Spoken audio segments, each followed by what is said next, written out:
जय माता दी, जय मां कामाख्या। सभी धर्म प्रेमी बंधुओं, आपकी तरफ से मां भगवती जगत जननी आद्य शक्ति भवानी के चरणों में कि आप सभी सुखी रहें, स्वस्थ रहें, प्रसन्न रहें, इसके लिए अरदास आप भी सुने। ओम श्रीमन महागणाधिपते नमः। ओम उमा महेश्वराभ्यो नमः। ओम शशि पुरंदराभ्यो नमः। ओम वाणी हिरण्यगर्भाभ्यो नमः। ओम लक्ष्मी नारायणाभ्यो नमः। ओम कुल देवताभ्यो नमः। ओम इष्ट देवताभ्यो नमः। ओम ग्राम देवताभ्यो नमः। ओम स्थान देवताभ्यो नमः। ओम स्थापित देवताभ्यो नमः। ओम सर्वेभ्यो देवेभ्यो नमः। ओम सर्वेभ्यो तीर्थेभ्यो नमः। ओम सर्वेभ्यो ब्राह्मणेभ्यो नमः। सर्वेभ्यो ऋषिभ्यो नमः। ओम सर्वेभ्यो सिद्धाय नमः। ओम नवग्रह देवताभ्यो नमः। वास्तु देवताभ्यो नमः। ओम गुरुभ्यो नमः। ओम मातपिचल कमलेभ्यो नमः। ओम चतुष्षष्टि योगिनी देवेभ्यो नमः। ओम सप्तघत मातृका देवेभ्यो नमो नमः। ओम भैरव देवताभ्यो नमो नमः। एतद कर्म प्रधान देवता श्री महाकाली महालक्ष्मी महासरस्वती त्रिगुणात्मिका स्वरूपाय श्री दुर्गा देव्ये नमो नमः। कामाख्ये वरदे देवी नीलपर्वतवासिनी तम देवी जगत माता योनि मुद्रे नमस्तुते। कामाख्ये काम संपन्ने कामेश्वरी हर प्रिये कामनाम देहि में नित्यम कामेश्वरी नमस्तुते। काम दे काम रूपस्ते सुबके सुर सेविते करोमि दर्शन देव्यम सर कामार सिद्धयेत। ओम महेशानी महामाये चामुंडे मुंडमालिनी आयु आरोग्य ऐश्वर्य देहि में देवी परमेश्वरी। ओम जयंती मंगला काली भद्रकाली कपालिनी दुर्गा क्षमा शिवा धात्री स्वाहा सदा नमस्तुते। ओम सर्वमंगल मांगल्ये शिवे सर्वासाधिके शरण्ये त्र्यंबके गौरी नारायणी नमस्तुते। दुर्गति नाशिनी दुर्गा जय जय। काल विनाशिनी काली जय जय। उमा रमा ब्रह्माणी जय जय। सीता राधा रुक्मणी जय जय। महालक्ष्मी नमस्तुभ्यम नमस्तुभ्यम सुरेश्वरी। हरि प्रिये नमस्तुभ्यम नमस्तुभ्यम दयानिधि। काली काली महाकाली काली के पाप नाशिनी खड़ग हस्ते मुंड हस्ते काली काली नमस्तुते। काली काली महाकाली काली के परमेश्वरी सर्वानंद करी देवी नारायणी नमस्तुते। नीरहार हार धन सार सुधाकरम भा कल्याणम दा कनक चंपक दाम्बूषाम उत्तुंग बिंदु जुगुम्ब मनोहरांगी वाणी नमामि मनसा वत्सा विभूत्ये। ओम ऐं सरस्वत्ये नमः। ओम ह्रीं दुर्गाय नमः। या जल जल प्रज्वल अग्नि रूपाय ओम होम ह्रीं सिं ज्वाला देवी नमो नमः। देवी प्रपन्नताति हरे प्रसीद प्रसीद मातर्ग जोखिलस्य प्रसीद विश्वेश्वरी पाहि विश्वन्तमीश्वरी देवी चराचरस्य। शुभम करोति कल्याणम आरोग्यम धन संपदा शत्रुबुद्धि विनाशाय दीप ज्योति नमस्तुते। ओम भूर्भुवः स्वः तत्सवितुर्वरेण्यं भर्गो देवस्य धीमहि धियो यो नः प्रचोदयात्। ओम त्र्यंबकं यजामहे सुगंधिं पुष्टिवर्धनम् उर्वारुक्मिः बन्धनान् मृत्योर्मुक्षीयमामृतात्। हम हनुमते रुद्रात्मका हुं फट्। ओम ह्रीं हनुमते रामदूताय नमः। ओम हम शम नम गम भम सम खम महाकाल भैरवाय नमः। ओम क्षोम याम राम लाम वाम आम क्रोम महाकाल भैरवाय सर्व विघ्न नाशे नाशे। देव राधा ट्रस्ट सत्यवाणी चैनल। जो भी धर्म प्रेमी बंधु अपने पापों का नाश करना चाहता हो, अपने कष्टों को कम करना चाहता हो, क्योंकि जब तक पाप का उदय होता रहेगा आपको कष्ट की प्राप्ति होती रहेगी। कोई भी मनुष्य नहीं चाहता है कि उसे कष्ट की प्राप्ति हो, परंतु फिर भी रास्ते चलते कष्ट आ जाते हैं, न चाहते हुए भी कष्ट आ जाते हैं। तो ये कष्ट जो है पिछले जन्म के कर्म के अनुसार आते हैं। कोई मनुष्य आपका दुश्मन ऐसे ही नहीं बन जाता है। हो सकता है पिछले जन्म में आपने उसका पैसा खाया हो, उसकी धन संपत्ति को लूटा हो, उसको बदनाम किया हो, उसके साथ छल कपट किया हो, तो इस जन्म में वो बदला लेने के लिए आपका शत्रु बनता है। इसीलिए तो रास्ते चलते हमें कष्ट की प्राप्ति हो जाती है। तो पापों का नाश करने के लिए जो हमने आपको प्रारंभ में 3 मिनट जो स्तुतियां बोली है, जो मंत्र बोले हैं, जो नाम लिए हैं, यदि इनका नाम आप रोजाना सुबह स्नान ध्यान करके घी का दीपक लगा करके यदि 10-15 मिनट भी बोल लेते हो, 5 बार भी बोल लेते हो, तो काफी कुछ हद तक धीरे धीरे पापों का नाश हो जाएगा। पर दीपक लगाना जरूरी है और पूर्ण समर्पण भाव से आप इन स्तुतियों का पाठ करें और इन मंत्रों का पाठ करें। यदि आप इनका पाठ करते हैं तो आपको किसी गुरु की आवश्यकता नहीं है, क्योंकि बहुत से मनुष्यों के मन में यह भावना है कि कोई भी मंत्र हम बोलते तो हमें गुरु से लेना चाहिए।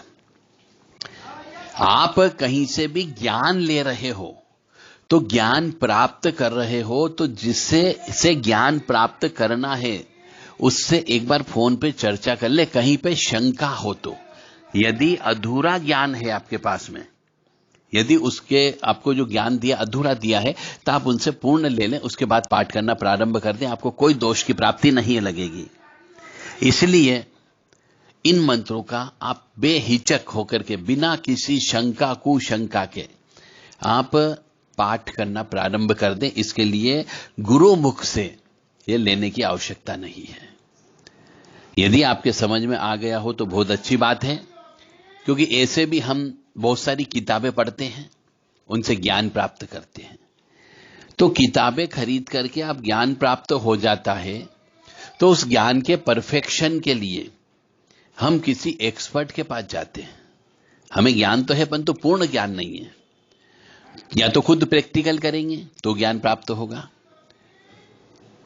तो ये जो हम बोल रहे हैं कि ये जो स्तुतियां हैं, ये स्तुति है, नाट मंत्र। गायत्री मंत्र को किसी गुरु से लेने की आवश्यकता नहीं होती। महामृत्युंजय मंत्र लेने की आवश्यकता, क्योंकि ये ब्रह्मांड के मंत्र हैं। ये परमपिता परमात्मा की प्रशंसा है। तो किसी भी की प्रशंसा करने के लिए किसी गुरु की आवश्यकता नहीं होती है। जैसे हनुमान चालीसा पाठ करना है, तो हनुमान चालीसा को किसी गुरु से लेने की आवश्यकता नहीं होती है। श्री राम जय राम जप करना, तो किसी गुरु से लेने की आवश्यकता नहीं होती है। इसी प्रकार से जो देवी देवताओं के नाम है, केवल नाम, उसके लिए किसी भी गुरु की आवश्यकता नहीं होती नाम लेने के लिए। ओम बम भैरवाय नमः, क्रीम कालिकाय नमः, तो काली मां के सामने जाओगे तो ऑटोमेटिक आपको निकालना ही निकालना है मन मुंह से। तो इसके लिए किसी गुरु से गुरु मंत्र लेने की जरूरत नहीं है। ये वाले मंत्र, गुरु के मंत्र हमेशा स्पेशल किस्म के होते हैं। जैसा गुरु होता है वैसे उसके मंत्र होते हैं। अब हम आते हैं मुद्दे वाली बात के ऊपर। बहुत से मनुष्य घरों के अंदर टीवी चला करके रखते हैं।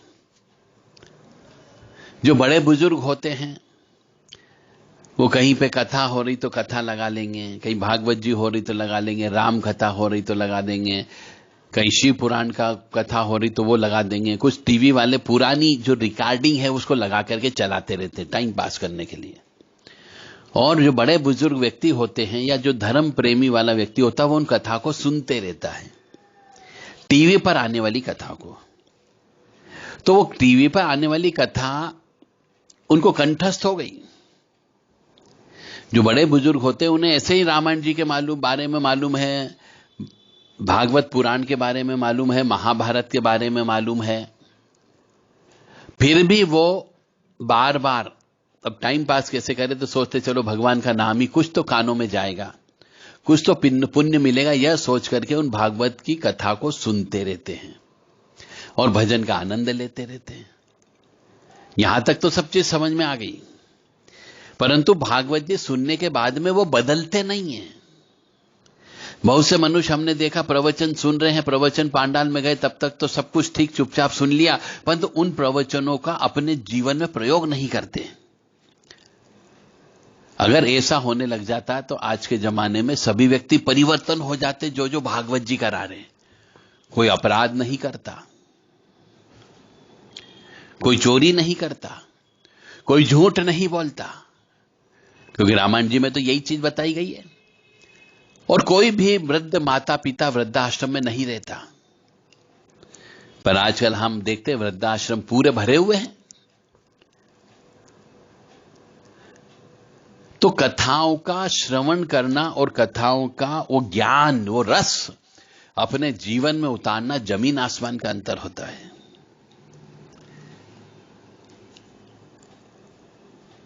तो जो भी कथा सुने उस कथा का सार भी समझने का प्रयास करें। ऐसे तो कथावाचक जो होते हैं वो सार बताते हैं, पर कुछ कुछ कथावाचक सार भी नहीं बताते कि कृष्ण का जन्म क्यों हुआ, राम जी का जन्म क्यों हुआ, या और भी बहुत सारी कथाएं हैं कि द्रौपदी का जन्म कैसे हुआ, अग्नि से कैसे पैदा हो गई, मंत्रों से कैसे पांचों पांडव उत्पन्न हो गए। इसका सार क्या है? क्यों कहानियों में बताया गया कि 5 पांडव मंत्रों से उत्पन्न हुए थे? इसलिए जो भी कथा सुने उसका सार समझे और उस सार को, रस को अपने जीवन में उतारने का प्रयास करें। अन्यथा भागवत जी सुनने का या कथा सुनने का कोई मतलब नहीं है। सिर्फ आप कहानी पे कहानी सुनते जा रहे हैं, एक ही कहानी 4 व्यक्ति अलग अलग तरीके से लाग लपेट करके, नमक मिर्ची लगा करके बता रहे हैं आपको, उससे जीवन परिवर्तन नहीं होता है। जीवन परिवर्तन होने के लिए कोई भी कथा होती है, कहानी होती है, उसका सारांश, उसका रस, उसका अर्थ वो अपने जीवन में उतारना अत्यंत आवश्यक होता है। तो भागवत जी सुनने के बाद मनुष्य नहीं बदलते हैं, यह भी एक हमारे यहां बहुत बड़ा दोष है। कथावाचकों को सिर्फ पैसे से मतलब होता है, वो सिर्फ कथा प्रवचन करेंगे, देंगे और पैसे लेके चले जाएंगे। उन्हें इससे कोई मतलब नहीं होता कि कोई मनुष्य परिवर्तन हो रहा है या नहीं हो रहा, उसकी मानसिक सोच में परिवर्तन आया या नहीं आया, उसके क्रियाकलाप में अंतर आया या नहीं आया, उसके जीवन के चरित्र जो है, उसके जीवनचर्या जो है, उसमें उसने परिवर्तन लाया है या नहीं लाया है, कोई मतलब नहीं होता है। उन्हें तो केवल आकर के मंच पर बैठ करके बस कथा बोल करके चले जाना है।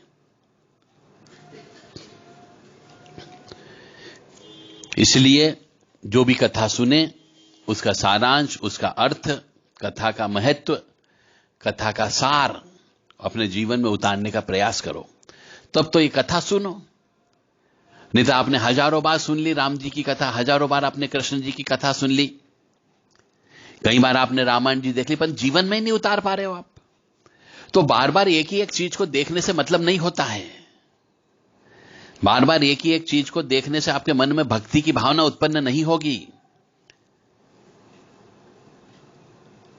सर्वप्रथम मनुष्य को अपनी जो परंपरा चली आ रही है समाज के अनुसार, जिस जाति में वो उत्पन्न हुआ है, जिस धर्म में उत्पन्न हुआ है, उसकी परंपरा का पालन करे। जो बड़े बुजुर्ग हमारे बना के गए हैं, ऋषि मुनि बना के गए हैं, उन संस्कार, संस्कृति, परंपरा, रीति रिवाज, मान्यता, प्रथा, उन सब का पालन करें और फिर कथाओं का रस अपने जीवन में उतारें, तो शायद आपको समझ में आएगा कि वास्तव में जीवन क्या चीज है। तो मनुष्य को जब भी प्रवचन सुने, खुद विश्लेषण करें कि प्रवचनकर्ता ने प्रवचन सही दिया या नहीं दिया। तो आपको पता लगेगा कि वास्तव में कथावाचक आपको क्या बताना चाह रहा है, उसको ज्ञान है या नहीं है। केवल कथा बोलने से काम नहीं चलता है, जीवन में उसको उतारना भी जरूरी होता है।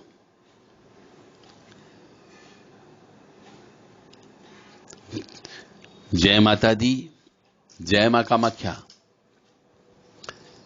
मां भगवती जगत जननी आद्य शक्ति भवानी आपको सद्बुद्धि प्रदान करें, आपको निरोगी रखें, आपको ऐश्वर्य और कीर्ति प्रदान करें। ऐसी कामना हम मां भगवती से आपके लिए करते हैं। मां भगवती से बारंबार प्रार्थना करते हैं कि सभी को सुखी रखें, प्रसन्न रखें और साथ ही साथ में निरोगी रखें।